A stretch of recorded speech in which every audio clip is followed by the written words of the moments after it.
तो YouTube channel है जिसके सर पर आपका स्वागत करता हूँ। यूपी बोर्ड एनसीईआरटी पैटर्न पर आधारित इंटरमीडिएट भौतिकी का हम 5वां चैप्टर पढ़ रहे थे। हमने पिछले वीडियो में पढ़ा था कि मुक्त इलेक्ट्रॉन मॉडल के आधार पर ओम के नियम का सत्यापन करना। उसके अंतर्गत कुछ चीजें रह गई थी, वो हम आज देख रहे हैं कि जो हमने ओम का नियम पढ़ा था, ओम का नियम था R बराबर V/I, जहां V था चालक तार के सिरों के बीच आरोपित विभवांतर और I थी उसमें बहने वाली धारा।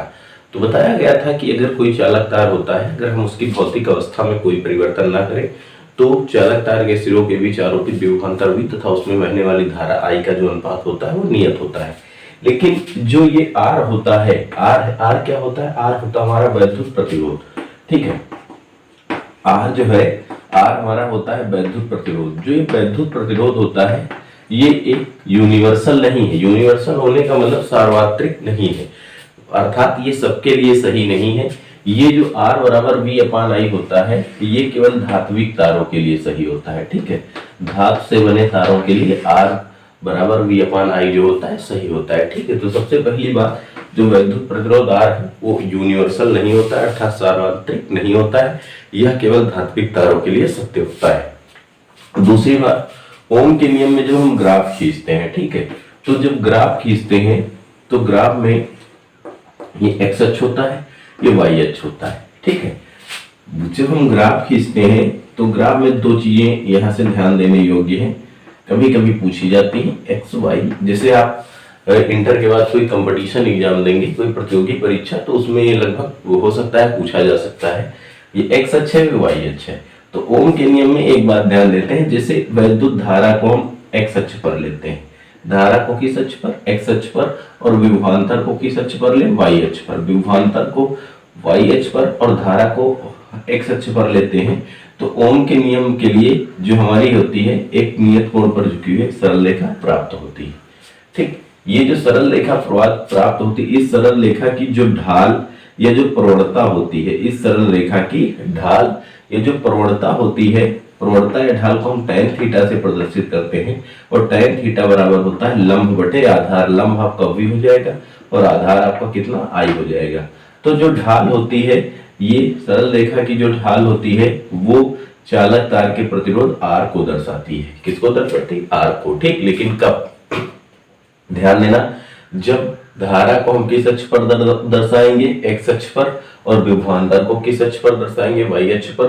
तो जो आपकी जो आप ग्राफ खींचेंगे, उस ग्राफ की जो सरल रेखा होती है, उस सरल रेखा की जो ढाल होती है वो हमारी किसको दर्शाती है? वो वैद्युत प्रतिरोध को दर्शाती है। ठीक, इसकी दूसरी बात होती है, अगर हम वोल्टेज को वाई अक्ष पर ले, एक्स अक्ष पर ले लें, वोल्टेज को एक्स अक्ष पर ले ले और धारा को किस अक्ष पर ले ले? आई अक्ष पर ले ले, तो यहां पर भी एक सरल रेखा प्राप्त होगी। लेकिन इस सरल रेखा की जो ढाल होगी tan थीटा बराबर I/V, यहां से I/V, tan थीटा बराबर होता है लंब बटे आधार। लंब I है और आधार क्या है? V। ठीक, तो यहाँ पर जो सरल रेखा की ढाल होगी वो प्रतिरोध के व्युत्क्रमानुपाती होती है, अर्थात 1/R बराबर होता है tan थीटा बराबर 1/V। तो ये बात आपको ध्यान देने योग्य है कि कहीं कहीं tan थीटा बराबर 1/R के भी लिखा होता है। तो tan थीटा जो होता है, tan थीटा 1/R के बराबर कब होगा?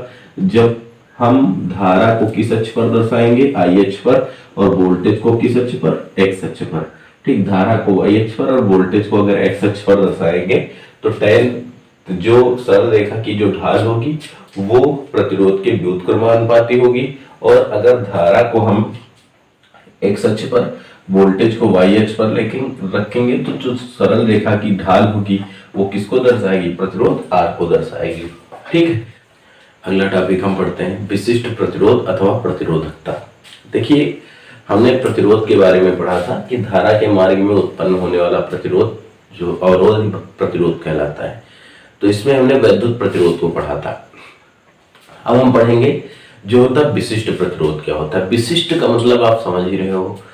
तो ये जो विशिष्ट प्रतिरोध होता है ये प्रत्येक धातु का अपना एक धात्विक गुण होता है, या आप कह सकते हो प्रत्येक धातु का एक अभिलाक्षणिक गुण होता है। ठीक है, तो विशिष्ट प्रतिरोध के बारे में हम पढ़ते हैं कि जैसे हमारा कोई चालक तार है, ये हमारा चालक तार ले लेते हैं, तो जब हम इस चालक तार के सिरों के बीच विभवांतर आरोपित करते हैं, इस चालक तार के सिरों के बीच क्या करते हैं, विभवांतर आरोपित करते हैं। तो विभवांतर आरोपित करने के पश्चात इस चालक तार में धारा का क्या होता है, प्रवाह होता है।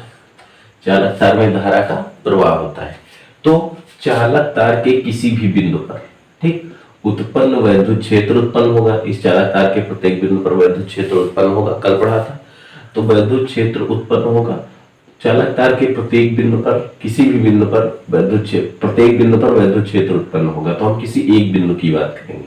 तो किसी एक बिंदु पर उत्पन्न वैद्युत क्षेत्र E और किसी उसी बिंदु पर जो धारा घनत्व होता है, उत्पन्न धारा घनत्व J का जो अनुपात होता है वही अनुपात विशिष्ट प्रतिरोध अथवा क्या कहलाता है, प्रतिरोधकता कहलाती है। ठीक, तो विशिष्ट प्रतिरोध अथवा प्रतिरोधकता क्या होगी, किसी चालक तार के सिरे के बीच या जब किसी चालक तार में धारा प्रवाहित होती है तो चालक तार के किसी बिंदु पर उत्पन्न वैद्युत क्षेत्र की तीव्रता E, उत्पन्न वैद्युत क्षेत्र की तीव्रता E तथा धारा घनत्व J का जो अनुपात होता है वही अनुपात हमारा विशिष्ट प्रतिरोध कहलाता है। और विशिष्ट प्रतिरोध को हम रो से दर्शाते हैं। किससे दर्शाते हैं, रो से। विशिष्ट प्रतिरोध जो होता है वो रो बराबर होता है, रो बराबर होता है E/J, जहां E होता है उत्पन्न चालक तार के किसी बिंदु पर उत्पन्न वैद्युत क्षेत्र की तीव्रता और J होती है धारा घनत्व। ठीक, अब जैसे हमारा चालक तार ले लेते हैं, कोई चालक तार है, उस चालक तार की लंबाई कितनी ले ले, L ले ले, और चालक तार के अनुप्रस्थ परिच्छेद का क्षेत्रफल कितना हो, A। चालक तार की लंबाई L और चालक तार के अनुप्रस्थ काट का क्षेत्रफल कितना हो, A। ठीक, चालक तार की लंबाई L और चालक तार के अनुप्रस्थ काट का क्षेत्रफल कितना हो, A हो। तो चालक तार के किसी भी बिंदु पर चालक A हो तो विभवांतर V आरोपित करने के पश्चात, तो जो हम विभवांतर आरोपित करेंगे, तो विभवांतर आरोपित करने के पश्चात क्या होगा, आरोपित करने के पश्चात चालक तार के किसी भी बिंदु पर, चालक तार के किसी भी बिंदु पर उत्पन्न वैद्युत क्षेत्र की जो तीव्रता होगी, तीव्रता E बराबर कितनी होगी, V/L। ये हमने पढ़ा था कि जब हम चालक तार के सिरों के बीच विभवांतर आरोपित करेंगे तो विभवांतर V आरोपित करने के पश्चात चालक तार के किसी भी बिंदु पर उत्पन्न वैद्युत क्षेत्र की तीव्रता जो होती है कैपिटल E बराबर होती है V/L, जहां V होता है चालक तार के सिरों के बीच आरोपित विभवांतर और L होती है चालक तार की लंबाई। तो E बराबर हो गया V/L। ठीक, तथा धारा घनत्व, तार के किसी बिंदु पर धारा घनत्व, जो धारा घनत्व होता है वो तार का एक अभिलाक्षणिक गुण होता है। तो धारा घनत्व की बात करेंगे, चालक तार के किसी बिंदु पर उत्पन्न धारा घनत्व, तो धारा घनत्व को हम J से दर्शाते हैं और धारा घनत्व J बराबर कितना होता है, I/A, जहां I होती है चालक तार में बहने वाली धारा और A क्या होता है, चालक तार का क्षेत्रफल।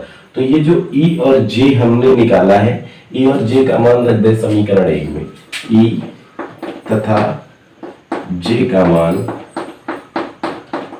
समीकरण 1 में रखने पर, E तथा J का मान समीकरण 1 में रखने पर, E और J का मान जब हम समीकरण 1 में रखेंगे तो E और J का मान समीकरण 1 में रखने पर रो बराबर हो जाएगा, E के स्थान पर कितना रखेंगे, V/L, और J के स्थान पर कितना रखेंगे, J का मान आया I/A। तो ये जो पूरी प्रक्रिया है, ये पूरी प्रक्रिया पलट जाएगी, अर्थात रो बराबर हो जाएगा, ध्यान देना यहाँ से, V/L गुणे इसका जो A है हर में वो कहाँ चला जाएगा, अंश में, A हो गया अंश में, धारा I आ जाएगी रो में। ठीक, वो हर में, सॉरी। तो रो बराबर इसको हम देखो लिख सकते हैं V/I इंटू A/L, और हम जानते हैं, क्या जानते हैं, चूंकि V/I बराबर होता है R, जहां R कहलाता है चालक तार का प्रतिरोध। तो रो बराबर हो जाएगा RA/L, जहां रो क्या है, चालक तार का प्रतिरोध, विशिष्ट प्रतिरोध आर क्या है? चालक तार का वैद्युत प्रतिरोध, ए है चालक तार का क्षेत्रफल और एल है चालक तार की लंबाई। तो विशिष्ट प्रतिरोध रो बराबर हो जाता है आर ए अपॉन एल। देखिए जो विशिष्ट प्रतिरोध होता है वो प्रत्येक धातु का अपना एक धात्विक गुण होता है। धात्विक गुण अर्थात अभिलाक्षणिक गुण होता है। इसका तात्पर्य क्या है कि जैसे किसी एक विशेष धातु है, जैसे तांबा है, तो तांबे का चाहे 10 सेंटीमीटर लंबा तार ले लें और चाहे हम तांबे का 1000 सेंटीमीटर लंबा तार ले लें, ठीक, तांबे का चाहे हम 10 सेंटीमीटर लंबा तार ले लें और चाहे तांबे का हम 1000 सेंटीमीटर लंबा तार ले लें, धातु क्या है? तांबा है, वही धातु है, तो इसके विशिष्ट प्रतिरोध में कोई परिवर्तन नहीं होगा। विशिष्ट प्रतिरोध जितना 10 सेंटीमीटर लंबे तार का होगा उतना ही कितना किसका होगा? 1000 सेंटीमीटर लंबे तार का होगा। कौन सा प्रतिरोध? लेकिन विशिष्ट प्रतिरोध। लेकिन जो वैद्युत प्रतिरोध होगा वो इनका अलग अलग होगा, ठीक। तो जो विशिष्ट प्रतिरोध होता है वो प्रत्येक धातु का अपना एक अभिलाक्षणिक गुण होता है। उस धातु से बने तार को अगर हम खींचकर बड़ा भी कर देते हैं तो उसके विशिष्ट प्रतिरोध में कोई परिवर्तन नहीं होता है, वो सदैव सेम रहता है। लेकिन उसका वैद्युत प्रतिरोध बदल जाएगा लेकिन विशिष्ट प्रतिरोध में कोई परिवर्तन नहीं होगा, ठीक है, ये बात ध्यान देना। तो रो बराबर कितना हो जाएगा? आर ए अपॉन एल, ठीक। जहां रो है विशिष्ट प्रतिरोध, आर है चालक तार का प्रतिरोध, ए है चालक तार का क्षेत्रफल, एल है लंबाई। यहां से ध्यान दो, अगर हम दो विशिष्ट प्रतिरोध की एक परिभाषा और दे सकते हैं, यदि ए बराबर हो जाए 1 मीटर स्क्वायर, ए बराबर कितना हो जाए? 1 मीटर स्क्वायर, तथा एल बराबर हो जाए 1 मीटर, एल बराबर 1 मीटर, तो उस कंडीशन में जो रो होगा वो आर के क्या हो जाएगा? बराबर हो जाएगा। जहां रो है चालक तार का विशिष्ट प्रतिरोध और आर है चालक तार का वैद्युत प्रतिरोध, तो विशिष्ट प्रतिरोध वैद्युत प्रतिरोध के बराबर कब होगा? जब तार की लंबाई कितनी हो? 1 मीटर और क्षेत्रफल कितना हो? 1 मीटर स्क्वायर। अर्थात हम क्या कह सकते हैं? 1 मीटर लंबे तथा 1 मीटर क्षेत्र 1 मीटर स्क्वायर या क्षेत्रफल वाले तार का जो विशिष्ट प्रतिरोध होता है वही क्या कहलाता है? जो वैद्युत प्रतिरोध होता है वही क्या कहलाता है? विशिष्ट प्रतिरोध। ये दूसरे शब्दों में एकांक लंबाई तथा एकांक क्षेत्रफल के चालक तार का वैद्युत प्रतिरोध ही उसका कौन सा प्रतिरोध कहलाता है? विशिष्ट प्रतिरोध कहलाता है, ठीक। अब इसके हम मात्रक की बात करेंगे। वैद्युत प्रतिरोध जो विशिष्ट प्रतिरोध होता है, विशिष्ट प्रतिरोध का मात्रक क्या होता है? मात्रक बराबर जो होता है रो बराबर होता है आर ए अपॉन एल, जहां आर है प्रतिरोध और प्रतिरोध का मात्रक होता है ओम, गुणे ए है क्षेत्रफल, क्षेत्रफल का मात्रक मीटर स्क्वायर, बटे लंबाई है एल, लंबाई का मात्रक मीटर, तो 1 मीटर से 1 मीटर हो जाएगा कैंसिल, ये हमारा आएगा ओम मीटर। कितना आएगा? ओम मीटर, ठीक। तो जो विशिष्ट प्रतिरोध होता है, विशिष्ट प्रतिरोध का जो मात्रक हो जाता है वो क्या हो जाता है? ओम मीटर। अगर हम इसके विमीय सूत्र की बात करते हैं कि इसका विमीय सूत्र क्या होगा, तो देखिए जो ओम है, ओम आर के स्थान पर हम लिख सकते हैं V अपॉन आई। V है विभव और विभव का विमीय सूत्र हो जाता है ml स्क्वायर t की पावर -3 a की पावर -1 और आई है धारा का हो जाता है ए, ठीक। यहां से मीटर दिया है तो मीटर के लिए हम कितना लिखेंगे? मीटर के लिए हम लिखेंगे एल, है ना। मीटर के लिए कितना लिखेंगे? एल। तो जब एल लिखेंगे तो एल का हो जाएगा कितना? एल, ठीक। लंबाई स्मॉल एल का कैपिटल एल, तो ये कितना हो जाएगा इसका? M L square M L cube T की पावर -2 3 और a की पावर -2। इसका जो विमीय सूत्र होगा एम एल क्यूब टी की पावर -3 और a की पावर कितना होगा? 2 हो जाएगा, ठीक। तो यहां से एक हम लिख सकते हैं नोट में क्या कि जो विशिष्ट प्रतिरोध होता है वो किसी भी धातु का एक अपना अभिलाक्षणिक गुण होता है, ठीक। उसी धातु के बने तार की लंबाई में, चौड़ाई में, क्षेत्रफल में, आयतन में परिवर्तन करने पर उसके विशिष्ट प्रतिरोध में कोई परिवर्तन नहीं होता है। अगला प्रश्न दिया गया है, एक चालक तार का प्रतिरोध R है, इसका प्रतिरोध कितना है? R है। इसका नया प्रतिरोध क्या होगा। पहली बात कही गई है कि इसको खींचकर इसकी लंबाई n गुना करने पर, अर्थात जब इसको खींचकर इसकी जो लंबाई है प्रारंभिक लंबाई के कितने गुना कर दिया जाए, n गुना करने पर। और अगली बात, इसको खींचकर इसकी त्रिज्या कितना करने पर, n गुना करने पर। ठीक, तो पहला हम क्वेश्चन पहला मान रहे हैं, पहला वाला लगा रहे हैं हम। मान ले, माना चालक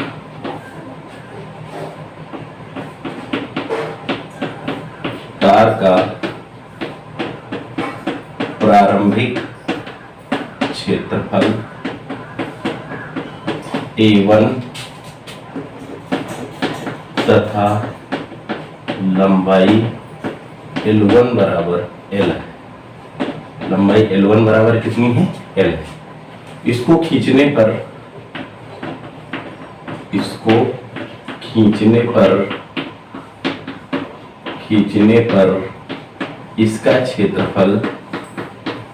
इसका क्षेत्रफल A2 कितना, A2 तथा लंबाई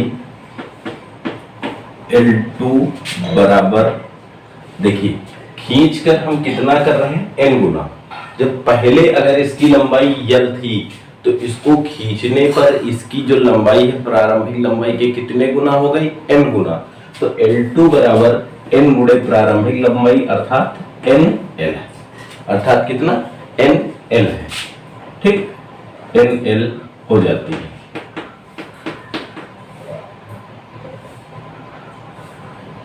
तथा लंबाई L2 बराबर NL हो जाती। चालक तार का प्रारंभिक प्रतिरोध दिया गया है। चालक तार का प्रारंभिक प्रतिरोध, प्रारंभिक का मतलब खींचने से पहले, प्रतिरोध R1 बराबर R तथा खींचने के बाद कितना हम मान ले, खींचने के बाद का प्रतिरोध, खींचने के बाद का प्रतिरोध R2 कितना हो, R2। ठीक, अभी हमने आपको पढ़ाया था कि जब कोई वस्तु गलाकर, पिघलाकर, खींचकर बनाई जाती है तो उसके आयतन में कोई परिवर्तन नहीं होता है। ठीक, हमने आपको पढ़ाया था कि जब कोई वस्तु गलाकर, पिघलाकर, मिलाकर, खींचकर बनाई जाती तो उसके आयतन में कोई परिवर्तन नहीं होता है। तो चालक तार का खींचने से पहले का आयतन बराबर खींचने के बाद का आयतन, ये लिखेंगे कि जब कोई चालक तार, जब कोई वस्तु गलाकर, पिघलाकर, मिलाकर और खींचकर बनाई जाती है तो उसके आयतन में कोई परिवर्तन नहीं होता है। इसलिए खींचने से पहले का आयतन, इसलिए चालक तार के खींचने से पहले का आयतन बराबर खींचने के बाद का आयतन। खींचने के पहले का आयतन, पहले का आयतन बराबर खींचने के बाद का आयतन, बराबर खींचने के बाद का आयतन। ठीक, खींचने से पहले का आयतन बराबर खींचने के बाद का आयतन। और हमने आपको बताया था कि जो आयतन बराबर होता है, आयतन बराबर होता है क्षेत्रफल गुणे लंबाई। क्या होता है, क्षेत्रफल गुणे लंबाई। आयतन बराबर होता है क्षेत्रफल गुणे लंबाई। तो खींचने से पहले का क्षेत्रफल कितना है, A1, और लंबाई कितनी है, L1, बराबर खींचने के बाद का क्षेत्रफल कितना है, A2, और लंबाई कितनी है, L2। ठीक, यहां से यह A1 L1 बराबर A2 और L2 का मान कितना है, NL है। तो A2 को इधर ले आओ और L1 का मान कितना था, L। A2 को इधर ले आओ तो A1 अपान A2 बराबर NL अपान L, L से L कट गया, ये हो जाएगा A1 अपान A2 बराबर N। समीकरण नंबर 1। अच्छा, कोई बच्चा यहाँ से कह सकता है क्षेत्रफल प्रारंभिक A1 माना गया, ये L1 बराबर L मानी गई, इसको L1 रख सकते थे। अगर आप L1 रखते तो L1 और L2 में आप कोई संबंध नहीं निकाल पाते, कितने गुना करते तो आपको सॉल्व करने में जो होती थोड़ी दिक्कत होती, इसलिए इसमें सेम मान लिया गया कि L1 बराबर L, और खींचा गया तो प्रारंभिक का कितने गुना हो गया, n गुना हो गया। ठीक, इतनी बात समझ में आ गई होगी। अब अगली बात, एक तार चालक तार का प्रतिरोध R है, इसका नया प्रतिरोध क्या होगा, खींचकर इसकी लंबाई n गुना कर दी गई। अर्थात जो पहले तार था, तार तो वही है, तार वही है, और अगर तार वही है तो तार का विशिष्ट प्रतिरोध आपस में क्या होगा, बराबर होगा, क्योंकि विशिष्ट प्रतिरोध प्रत्येक तार का अपना एक क्या हो, धातु का एक अपना कौन सा गुण होता है, अभिलाक्षणिक गुण होता है। ठीक, ये हमने आपको बताया था। अर्थात विशिष्ट प्रतिरोध से यहां से लिख सकते हैं, विशिष्ट प्रतिरोध दोनों का बराबर होगा, क्योंकि विशिष्ट प्रतिरोध प्रत्येक धातु का अभिलाक्षणिक गुण है, प्रत्येक धातु का अभिलाक्षणिक गुण है, इसलिए खींचने से पहले का विशिष्ट प्रतिरोध बराबर खींचने के बाद का विशिष्ट प्रतिरोध, इसलिए खींचने से पहले का विशिष्ट प्रतिरोध बराबर खींचने के बाद का विशिष्ट प्रतिरोध। ठीक, खींचने से पहले का विशिष्ट प्रतिरोध बराबर खींचने के बाद का विशिष्ट प्रतिरोध। अब खींचने से पहले जो विशिष्ट प्रतिरोध होता है वो रो बराबर होता है RA/L, ध्यान देना। तो खींचने से पहले चालक तार का प्रतिरोध कितना था, R1। खींचने से पहले चालक तार का क्षेत्रफल कितना था, A1। खींचने से पहले चालक तार की लंबाई कितनी थी, L1। खींचने के बाद चालक तार का प्रतिरोध कितना माना हमने, R2। क्षेत्रफल कितना हुआ, A2। लंबाई कितनी हुई, L2। ठीक, अब ध्यान देना यहां से, R1 का मान कितना है, R, A1 का मान A1, L1 के स्थान पर L बराबर R2 गुणे A2, और L2 का मान कितना है, प्रारंभिक का n गुना। ओके, हम बाद का प्रतिरोध निकाल रहे हैं तो R2 को यहां रख लें, बाकी सबको यहां भेज दें। तो R, ठीक, A1/L गुणे NL यहां बटे में है तो इधर आएगा गुणे में NL, और A2 वहां गुणे में था, यहां आएगा बटे में, A2 बराबर R2। इतना होगा, यहां से L से L कट जाएगा, ये हो जाएगा N गुणे A1/A2 गुणे R बराबर R2। इतना होगा। समीकरण 1 से A1/A2 के स्थान पर कितना लिख सकते हैं, N फ्रॉम 1। समीकरण 1 से N लिख सकते हैं, तो N गुणे R बराबर R2, अर्थात R2 बराबर N²/R। जो चालक तार का नया प्रतिरोध हो जाएगा वो हो जाएगा N²/R। कितना हो जाएगा, N²/R। अर्थात इसको अगर हम लिखें तो क्या लिख सकते हैं, अर्थात नया प्रतिरोध, R2 क्या है, खींचने के बाद का प्रतिरोध, जिसको हम क्या कहेंगे, नया प्रतिरोध, या खींचने के बाद का प्रतिरोध, नया प्रतिरोध बराबर N क्या है, लंबाई में होने वाली वृद्धि या कमी, क्या था, N गुना किया गया था, N गुना अर्थात गुना लंबाई में होने वाली वृद्धि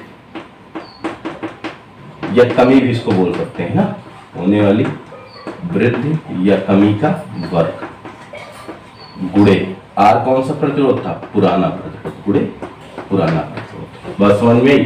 तो नया जो प्रतिरोध होगा, चालक तार का नया प्रतिरोध बराबर लंबाई में होने वाली वृद्धि या कमी का वर्ग, और गुणे कौन सा प्रतिरोध, पुराना प्रतिरोध। बस समझ में आई। तो चालक तार का जो नया प्रतिरोध होगा इतना हो जाएगा। जैसे कहा गया एक चालक तार का प्रतिरोध 5 ओम, एक चालक तार का प्रतिरोध कितना है, 5 ओम है। इस चालक तार को खींचकर इसकी लंबाई प्रारंभिक लंबाई के कितने गुना कर दी गई, 2 गुना कर दी गई। तो चालक तार का प्रतिरोध कितना होगा, तो कितने गुना की गई है, 2 गुना। n के स्थान पर 2 रखेंगे, 2 का वर्ग 4, और R का मान कितना था, 5, 4 पंचे 20। चालक तार का प्रतिरोध कितना हो जाएगा, 20 हो जाएगा। ठीक, कहा गया एक चालक तार का प्रतिरोध R बराबर 3 ओम। चालक तार का प्रतिरोध R बराबर कितना था, 3 ओम। इस चालक तार को खींचकर इसकी जो लंबाई है प्रारंभिक लंबाई के 3 गुना कर दी गई तो चालक तार का प्रतिरोध कितना हो जाएगा, या चलो यहाँ से 4 गुना कर दी गई तो चालक तार का प्रतिरोध कितना हो जाएगा। कितने गुना की गई है 4, n के स्थान पर रखेंगे 4, 4 का वर्ग 16 और पुराना प्रतिरोध कितना था 3, 16 48, 48 ओम हो जाएगा। ठीक, अगर ये प्रश्न बहुविकल्पी ऑब्जेक्टिव टाइप जिसे कहते हो ऑब्जेक्टिव टाइप या जो है अतिलघुत्तरी में आ रहा है तो आप इसको इस विधि से सॉल्व करेंगे। ठीक, और अगर लॉन्ग आंसर में आ रहा है तो आप ये पूरी प्रक्रिया लिखने के पश्चात इस क्वेश्चन को सॉल्व करेंगे। ठीक, ये इसका फर्स्ट पार्ट था। सेकंड पार्ट इसमें दिया गया है खींचकर त्रिज्या कितना कर दें, n गुना कर दें। तो देखिए सब कुछ यही होगा, बस थोड़ा सा इसमें हम परिवर्तन करेंगे। इसमें से थोड़ा परिवर्तन क्या करेंगे, पहले लंबाई n गुनी थी, अब क्षेत्रफल कितना गुना करेंगे, n गुना। माना चालक तार का प्रारंभिक क्षेत्रफल, यहाँ थोड़ा सा परिवर्तन, प्रारंभिक क्षेत्रफल A1 बराबर A तथा लंबाई L1 है। ठीक, इसको खींचने पर इसका क्षेत्रफल A2 बराबर प्रारंभिक का कितने गुना हो जाता है, n गुना। A2 बराबर n त्रिज्या है, सॉरी। ठीक, तो यहां से हम मान लें क्षेत्रफल, सॉरी गड़बड़ हो गया, ये मानना पड़ेगा आपको। क्या मान लेंगे, माना दूसरे वाले, माना चालक तार की प्रारंभिक त्रिज्या R1 बराबर R तथा लंबाई L1 बराबर L है, L1 बराबर L है। ठीक, इसको खींचने पर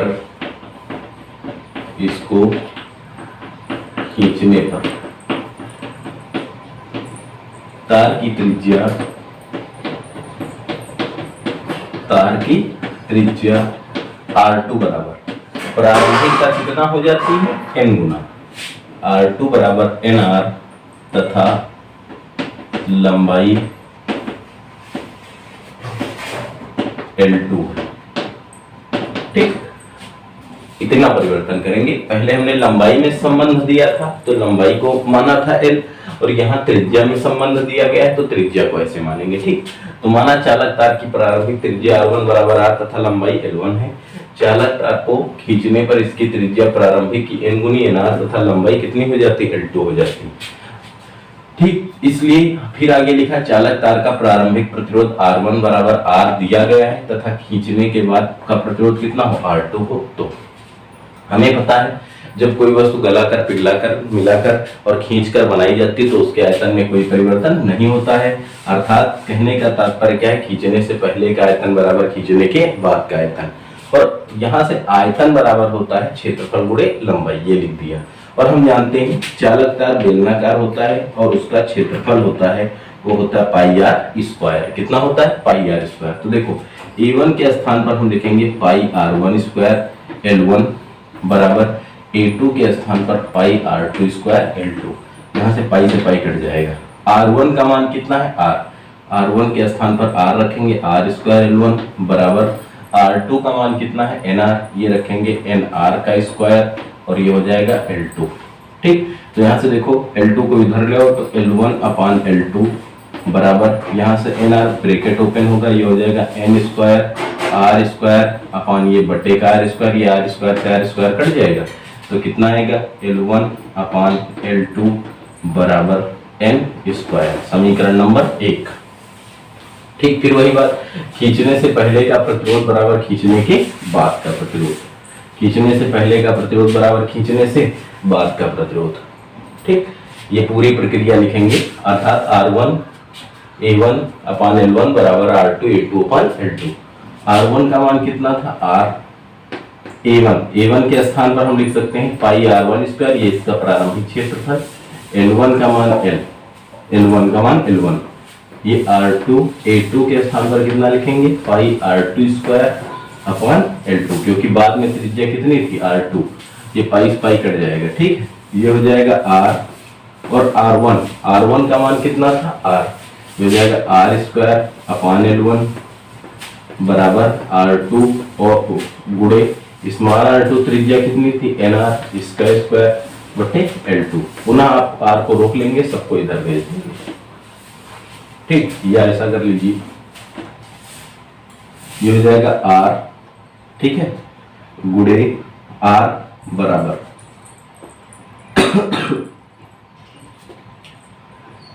चलो उसको इधर ले आते हैं, ठीक, r गुणे small r square upon L1 गुणे ये L2 हो जाएगा, ऊपर चला जाएगा, और ये हो जाएगा n स्क्वायर r स्क्वायर किसके बराबर, R2 के बराबर। देखो यहाँ से r स्क्वायर से r स्क्वायर कटेगा, कट जाएगा, ये हो जाएगा r गुणे 1 अपान n स्क्वायर, ये सॉरी L2 गुणे L2 अपान L1 बराबर R2। ध्यान देंगे समीकरण 1 से, समीकरण 1 से L1 अपान L2 का मान कितना था, n स्क्वायर था, तो L2 अपान L1 इसको पलटेंगे, दोनों का व्युत्क्रम ले लेंगे, तो L2 अपान L1 का मान कितना हो जाएगा, 1 अपान n स्क्वायर। इस L2 अपान L1 के स्थान पर कितना रखेंगे, 1 अपान n स्क्वायर, हो जाएगा r गुणे 1 अपान n स्क्वायर, स्क्वायर था ही, गुणे 1 अपान n स्क्वायर बराबर R2, ठीक। तो ये R2 बराबर कितना आ जाएगा, ये हमारा हो जाएगा R2 क्या है, बाद का प्रतिरोध, R2 बराबर 1 अपान n स्क्वायर n की पावर 4 गुणे R क्या था, पुराना प्रतिरोध, ठीक। तो खींचने के बाद का प्रतिरोध बराबर, खींचने के बाद का या नया प्रतिरोध बराबर प्रतिरोध बराबर पुराना 1 बटा n क्या है, त्रिज्या, त्रिज्या में होने वाली कमी या वृद्धि, त्रिज्या में होने वाली वृद्धि या कमी का वर्ग की होल पावर 4 गुणे पुराना प्रतिरोध, गुणे पुराना प्रतिरोध। ये हमारा क्वेश्चन है, ठीक, कि खींचने के बाद का प्रतिरोध बराबर 1 बटा त्रिज्या में होने वाली वृद्धि या कमी की होल पावर 4 गुणे पुराना प्रतिरोध। क्वेश्चन दिया गया है एक चालक तार का प्रतिरोध R बराबर 2 है तथा इसका प्रतिरोध क्या होगा, इसका नया प्रतिरोध क्या होगा, खींचकर इसकी लंबाई 3 गुना करने पर, खींचकर इसकी त्रिज्या 3 गुना करने पर, ठीक।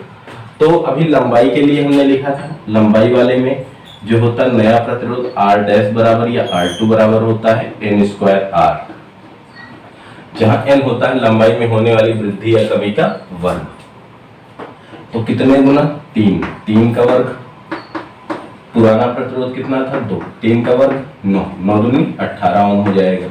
लेकिन जब त्रिज्या प्रारंभिक की 3 गुनी करेंगे तो कितना होगा, अर्थात अब तार कैसा होगा, जब त्रिज्या 3 गुना करेंगे बढ़ाएंगे तो तारा मोटा हो जाएगा, तो मोटे तार का प्रतिरोध क्या होता है, घटता है, अर्थात R2 बराबर 1 बटा त्रिज्या कितने गुना कर, 3 गुना, 3 की होल पावर 4 गुणे पुराना प्रतिरोध कितना था 2, 1 बटा 3 का 3 त्रिका 9 3 27 81, ये हो जाएगा इसका प्रतिरोध 2 बटा 81, ठीक। तो ये जो प्रश्न है ये बोर्ड परीक्षा में ज्यादातर ऑब्जेक्टिव टाइप आने के जो होते हैं चांस अधिक होते हैं। तो आप ऑब्जेक्टिव के लिए हमने जो सार्टली फार्मूला आपको बताया है कि लंबाई में जब हम वृद्धि या कमी करते हैं तो R2 बराबर होता है n स्क्वायर R, जहाँ n है लंबाई में होने वाली वृद्धि या कमी का वर्ग और R है पुराना प्रतिरोध, और जब त्रिज्या में करते हैं तो ये वाला फार्मूला आप याद रखेंगे और इस क्वेश्चन को आप बहुत ही आसानी के साथ सॉल्व कर सकते हैं।